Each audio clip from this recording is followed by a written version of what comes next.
Autumn, 64 of our era. The Oppian Hill, in Rome. The air still tastes of ghosts. It is a bitter, ashen flavor that clings to the back of your throat, a fine powder that settles on your tunic and grits between your teeth. For weeks, Rome has been a funeral pyre, and here, on the slopes of the Oppian, you can see the true scale of the devastation. Below you, the skeletal remains of insulae, the great tenement blocks, stand like blackened teeth against a sky the color of a bruised plum. The hollowed-out Circus Maximus is a basin of ash. The once sacred heart of the city, from the Palatine to the Esquiline, is a wasteland of charred timber, melted lead, and shattered marble. The Great Fire has consumed 10 of Rome's 14 districts. It has consumed history. But one man sees not an end, but a beginning. He stands a few paces away, his silhouette framed against the smoky horizon. His name is Nero, Claudius Caesar, Augustus Germanicus, and he is the master of this ruin. He is not dressed in the somber purple of mourning, but in a tunic of vibrant Tyrian silk, a splash of defiant color in a monochrome world. He kicks at a piece of scorched masonry with a gilded sandal, his expression unreadable. Beside him, 2 other men stand in stark contrast. They are not courtiers or senators, they are craftsmen, their hands calloused, their faces tanned by the Italian sun. Their names are Severus and Celer, the most renowned architects and engineers in the empire. They are the men who built bridges over impossible chasms and aqueducts that tamed mountains. But what Nero envisions now is more audacious than any bridge. They say I fiddled while Rome burned, Nero says, his voice soft, almost a whisper against the wind that carries the dust of the dead. Fools.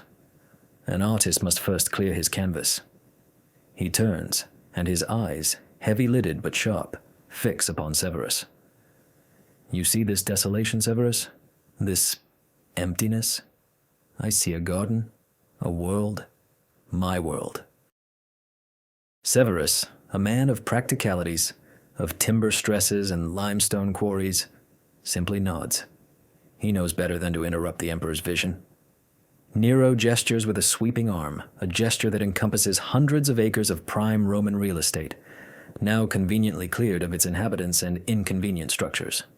Here, he proclaims, we will not rebuild their squalid brick warrens. We will build a paradise, a domus aurea, a golden house. Tiller, ever the more pragmatic engineer, shifts his weight. Majesty, the scale you propose, the land acquisition alone. Nero laughs, a short, sharp sound devoid of humor. The land is acquired. The fire was a most efficient landlord. He steps closer, his gaze intense. It will have a colossal statue of myself as Sul, the sun god, at the entrance. A stagnum, an artificial lake, so vast that warships can maneuver upon it. Vineyards, pastures, forests filled with wild beasts, all within the city walls. It will be a palace that puts the pyramids to shame. It will be a home fit for a living god. The ambition is breathtaking. It is madness. It would beggar the treasury of Egypt, let alone Rome. Severus and Celer exchange a look, a flicker of professional alarm mixed with the thrill of an impossible challenge. They have built great things, but this is something else entirely. This is the reshaping of the world's capital in the image of one man's ego. But Nero isn't finished. He leads them to the highest point of the hill, where the cool breeze offers some respite from the lingering heat of the ruins. The main villa will stand here, he says, pointing, and in its heart, I want the primary dining hall, the Senatio Principalis. He pauses, letting the moment hang in the air. I do not just want it to be beautiful, Severus. I want it to be divine. He turns to his architect, his voice dropping to a conspiratorial tone. The philosophers say the universe revolves. The sun, the moon, the stars, they circle the earth in a celestial dance. I want my dining hall to do the same.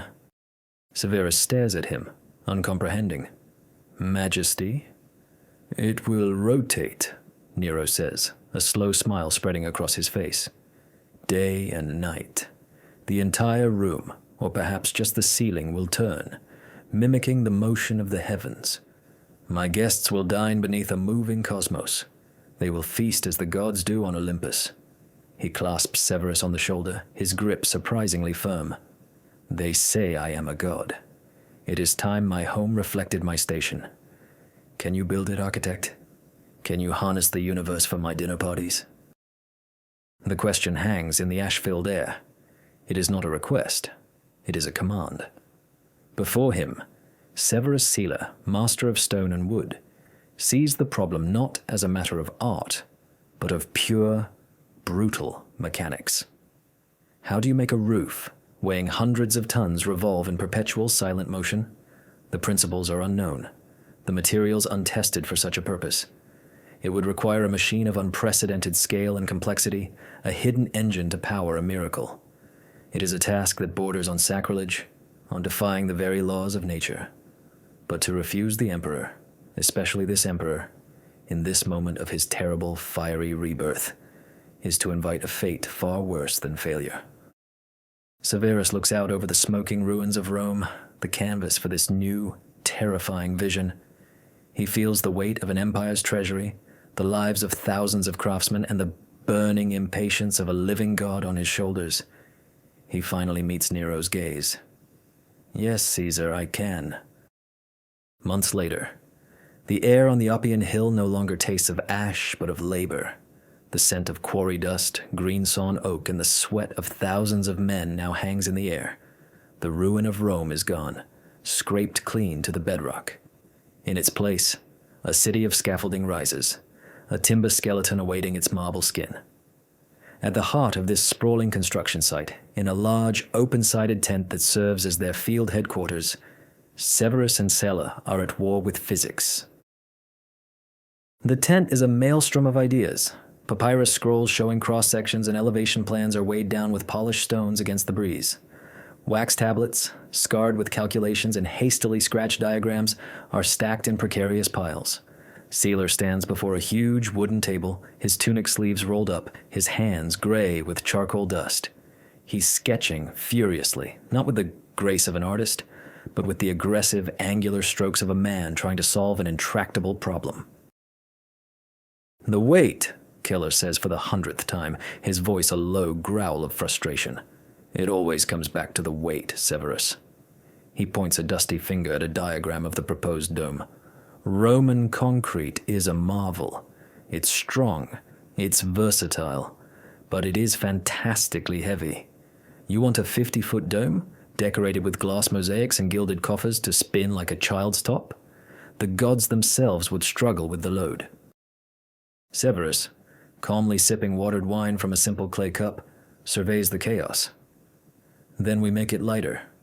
We will use lighter aggregate. Pumice from Vesuvius, perhaps. Hollow amphorae embedded within the concrete to reduce its mass. The art is not in the spinning, my friend. It is in what we are spinning. He sees the room not as a mass of stone and timber, but as an experience. It must be silent. Utterly silent. The Emperor's guests cannot hear the groaning of gears or the straining of timbers. They must only feel the gentle, imperceptible motion. They must believe it is magic. Magic is not a building material, Keller retorts, throwing his charcoal stick down onto the table. We need a mechanism. I've considered water power. We could divert an aqueduct branch to turn a series of water wheels beneath the floor. The power would be immense, constant. And the sound? Severus asks quietly. The roar of a mill race during a poetry recital? The dampness seeping into the frescoes? The constant risk of a leak flooding the foundations? No. It must be dry. It must be silent. For weeks, this has been their dance. Severus defines the impossible aesthetic. Sealer grapples with the brutal mechanics. They consider principles learned from the army's siege engines, the immense torque of a ballista, the pulling power of a crane. They discuss the grain mills of Ostia, where massive stones turn on a central pivot. It is this image that begins to take hold. A great, circular track, a revolving platform. But how to make it move smoothly? One afternoon, A cohort of legionary Fabri, engineers seconded from the Praetorian Guard for their skill, are hauling a massive block of marble across the site. They use a system of wooden rollers, thick logs of oak, laid down in a track before the stone. As the stone moves forward, men grab the rollers left behind and race to place them at the front. It is slow, clumsy, and laborious. Sealer watches them, a thoughtful frown on his face. "Rollers," he murmurs. "The friction is still too high. The noise would be deafening. But the principle..." He hurries back to the tent, grabbing a clean wax tablet. Severus watches as his partner, seized by a sudden inspiration, begins to sketch. Seller draws 2 massive concentric rings. "Not rollers," he explains, his voice quick with excitement. "Bearings. A stationary ring of polished marble set perfectly level into the foundation. And on top of it, the rotating ring, the base of the ceiling structure. But between them..." He etches a series of circles between the 2 rings. "Spheres. Not wood. Bronze. Hundreds of perfectly cast and polished bronze spheres, held in a wooden cage to keep them spaced, all sitting in a channel filled with olive oil. It is a revolutionary thought, a primitive, gargantuan ball bearing. The friction would be dramatically reduced. The weight of the dome would be distributed across hundreds of points of contact. Severus's eyes widen. He sees the elegance, the genius of it. The movement would be smooth, almost frictionless. "Almost," Keller cautions. "It will still require immense force to turn. Consistent, controllable force." He wipes the tablet clean and starts a new diagram, this one a level below the first. He draws a massive vertical axle descending from the center of the rotating ceiling structure. At the bottom of this axle, he draws a hub with long radiating spokes like a ship's capstan.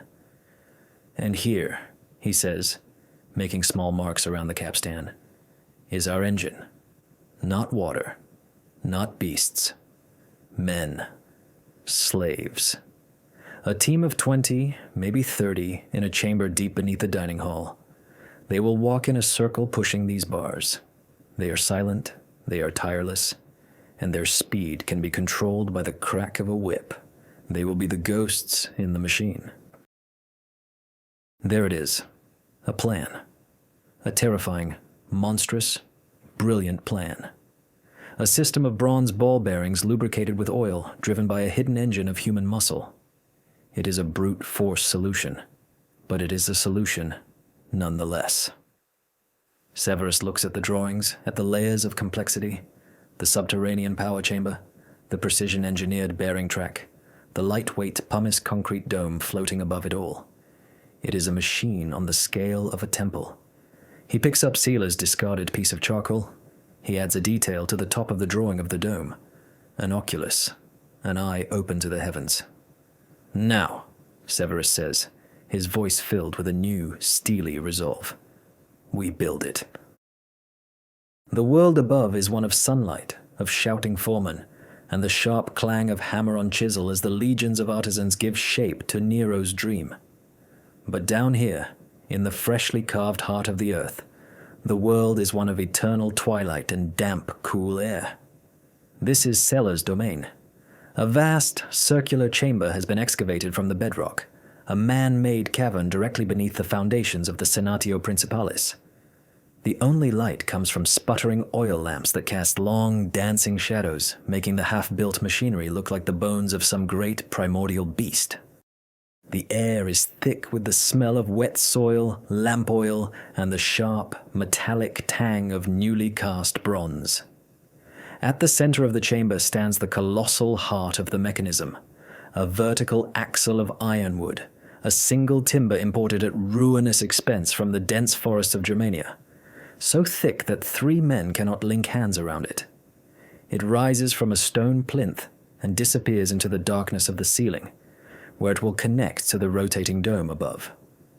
Fixed to its base is the capstan, a massive wooden wheel with 8 radiating spokes, each the size of a legionary standard. This is the engine. Severus stands with Seller near the chamber's edge, watching the final pieces being muscled into place. The sound is a symphony of controlled violence. The rhythmic grunts of 100 slaves, the shriek of wood being levered against stone, and the deep, resonant boom as a key component is set. The bronze spheres have arrived from the foundries at Capua. Each is the size of a grapefruit, polished to a mirror shine, and impossibly heavy. They are sailors' pride, cast with a precision usually reserved for statues of the gods. Legionary Fabri are meticulously laying the lower bearing track.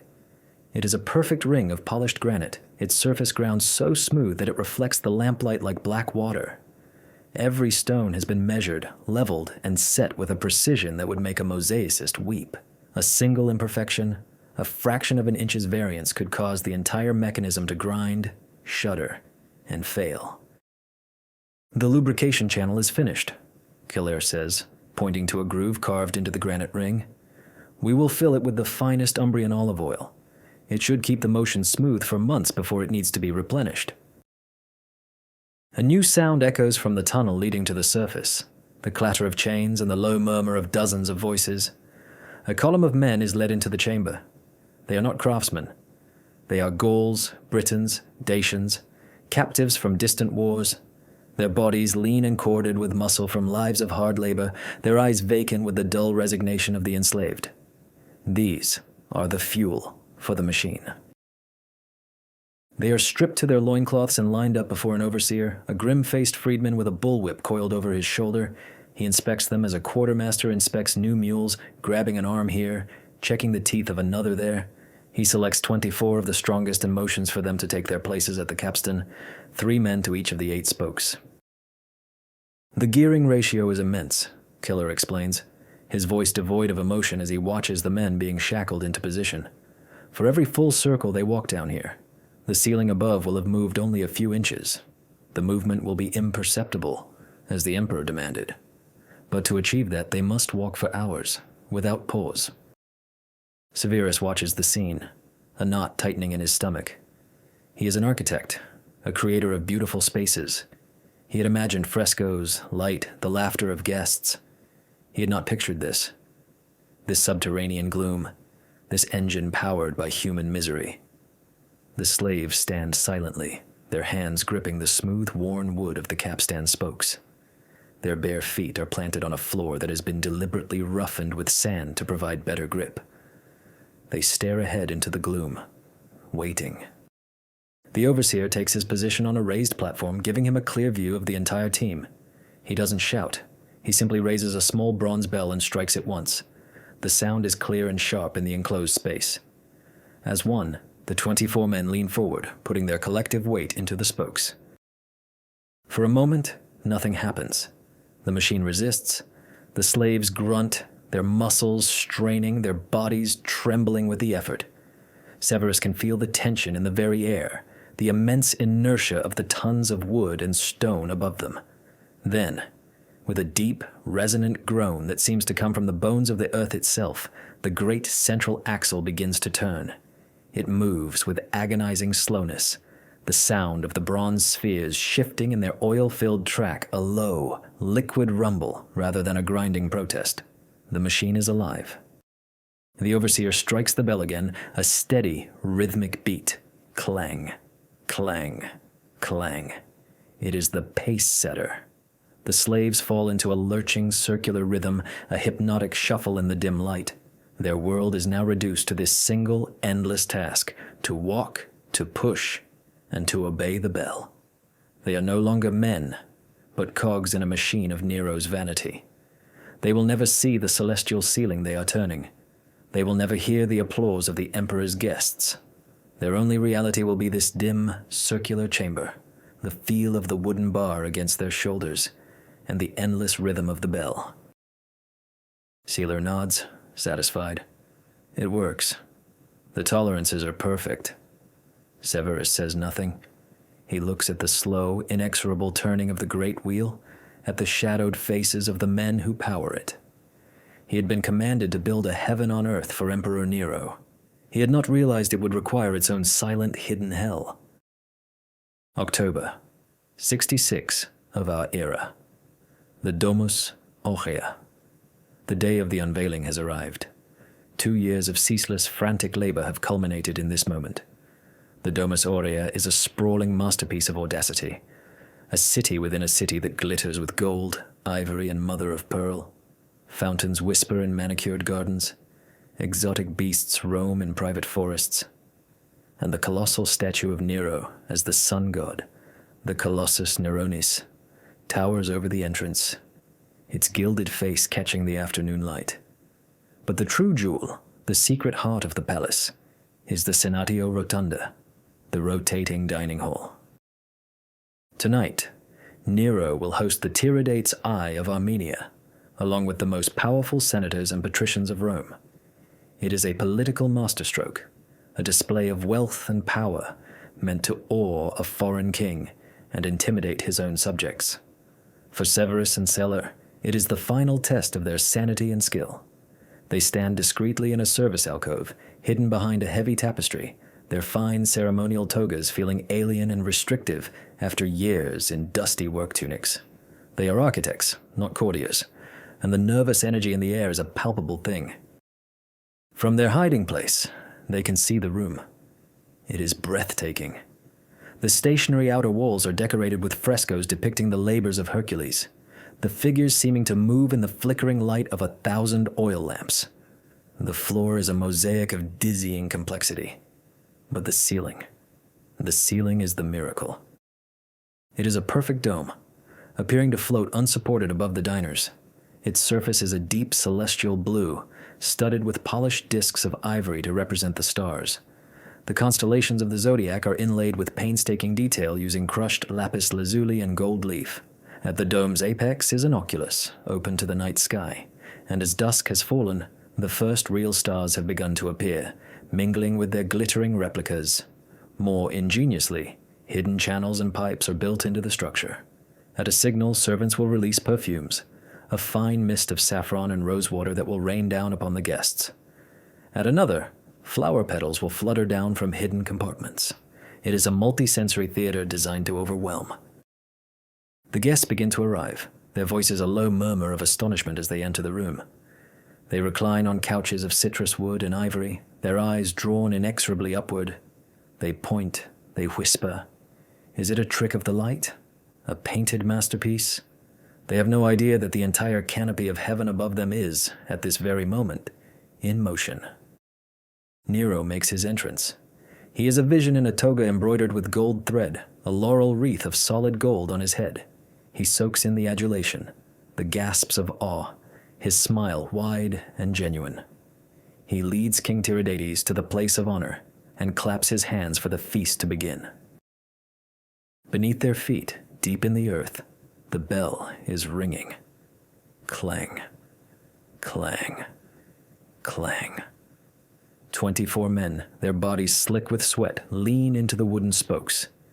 They have been walking for an hour, bringing the massive mechanism up to its imperceptible speed.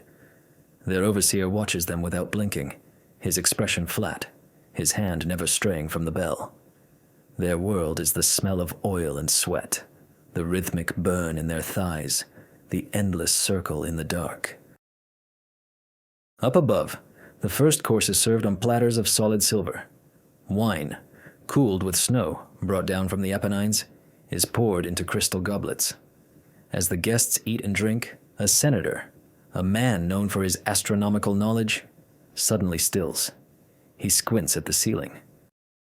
"Wait," he says, his voice cutting through the chatter. He points a wine-stained finger upwards. "Orion, the constellation. When we arrived, it was there." He indicates a position near the eastern wall. Now it is closer to the oculus. It has moved." A ripple of confusion and excitement spreads through the room. Others begin to track their own familiar constellations. They see it too. The entire celestial sphere is turning.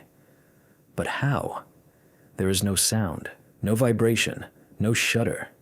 Just a slow, majestic, impossible procession of the stars across the sky of the dome. It is moving in sync with the heavens themselves. King Tiridates stares, his mouth agape. He has seen the wonders of the East, the great temples of Persia, but he has never seen magic like this. He turns to Nero, his eyes wide with a mixture of fear and reverence. Nero simply smiles. He raises his goblet in a toast. "To the gods," he says, his voice resonating with theatrical power, "who have so graciously lent us their sky for the evening." Behind the tapestry, Severus lets out a breath he didn't realize he'd been holding. Sailor claps him silently on the shoulder, a rare smile cracking his stern face. They have done it. They have built a machine that manufactures divinity. As the guests erupt in applause and amazed shouts, Severus looks one last time at the magnificent gilded lie of the ceiling. It is his masterpiece. But his thoughts drift downward to the darkness below, to the silent, rhythmic shuffle of feet, and to the monotonous, steady clang of the bell that keeps this heaven turning. Decades later, the reign of Vespasian. A quiet afternoon on the Oppian Hill. The world has turned, far more violently and irrevocably than Nero's gilded ceiling ever did. The year of the 4 emperors has bled across the calendar, a brutal testament to the fragility of power. Galba, Otho, Vitellius, all gone, consumed by the very legions that raised them up. Nero himself is dead, declared an enemy of the state, forced into a squalid suicide in a freedman's villa. His last words, "Qualis artifex pereo?" "What an artist dies in me," now echo with a hollow, pathetic irony. The Domus Aurea, his monument to self-deification, is being systematically dismantled. The new emperor, Vespasian, a pragmatic, battle-hardened soldier of the Flavian dynasty, has no use for such decadent fantasies. He is a builder, but he builds for the people, not for a single man's ego. The colossal statue of Nero has been recarved, its features altered to represent the sun god's soul, a public monument rather than a personal one. The artificial lake is being drained, its vast basin marked out as the foundation for a new amphitheater, a place of public spectacle for the citizens of Rome, a structure that will one day be known as the Colosseum. Severus is an old man now. His hair is the color of winter frost, his hands gnarled with age. Celer is gone, having died of a fever during the chaotic civil wars. Severus walks through the shell of his greatest creation, a ghost in his own masterpiece. He is no longer the celebrated imperial architect, but a quiet consultant to the new regime, valued for his practical knowledge, but kept at a distance due to his association with the disgraced Nero. Work crews swarm over the Oppian wing of the palace. They are not building, but burying. Vespasian has ordered the grand halls and opulent chambers to be stripped of their fine marbles and then filled in with earth, creating a massive, level platform upon which he will build a new public bath complex. The Golden House is to be interred, erased from the landscape, as its creator was erased from the rolls of the living. Severus makes his way to the Senadio Rotunda. The frescoes of Hercules are grimy, the mosaics shattered. The beautiful dome is a skeleton, its gilded coffers and ivory stars having been pried off and carted away to be melted down or repurposed. He can see the bare concrete, the embedded pumice stones and hollow amphorae that were the secret to its impossible lightness. It is a dead thing now, a relic. He finds the entrance to the service corridors and, lighting a small oil lamp, descends into the darkness beneath the dining hall. The air is stale and cold. He walks the familiar path to the great machine room. It is silent, utterly, profoundly silent. The silence is more jarring than the loudest noise. For years, this chamber had been defined by the rhythmic clang of the bell and the soft shuffle of feet. Now there is nothing. His lamplight pushes back the oppressive gloom. The great ironwood axle stands impassive in the center of the room. The capstan spokes are empty, gathering dust. The bronze spheres have been removed from their track, likely melted down to make armor or coins for Vespasian's legions. The oil in the lubrication channel is a black, stagnant sludge. He runs a hand over the rough, sanded floor of the slave's circular path. He can feel the grooves worn into the stone by the endless trudging of bare feet. This, he thinks, is the true monument. Not the glittering dome, but this worn circle in the dark. This was the price of a god's whim. He wonders what became of the men who walked here. Were they freed in the chaos after Nero's fall? Sold to a new master? Did any of them ever know what celestial marvel they had powered? He doubts it. Theirs was a fate unwritten, a story swallowed by the darkness they inhabited. A young Flavian engineer, a tribune from the Praetorian Fabri, finds him there. The young man is full of confidence, holding a scroll with the plans for the new baths. "Magister Severus," he says, his voice echoing in the chamber. "We are ready to begin filling this substructure. We will seal it with Roman concrete. It will provide a solid foundation for the tepidarium above." Severus looks from the young man's eager face to the silent, hulking machine. He had harnessed the universe. He had built a heaven that spun. And now, it was to be nothing more than a foundation for a public bathhouse. There is a strange, fitting justice to it. Nero's private cosmos, buried to support a place for the common man. "It is a remarkable piece of engineering, Magister," the young man says, gesturing to the capstan. "Crude, perhaps, but the scale is formidable. We've never seen a bearing system like it." Severus simply nods, a faint, sad smile on his lips. He places a hand on the cold, silent wood of the central axle, a final farewell to his monstrous, beautiful creation. It was a marvel. It was a monstrosity. It was the pinnacle of his art and the depth of his compromise. It was a secret history of Rome, written in bronze, wood, and the sweat of forgotten men, about to be sealed in the earth forever.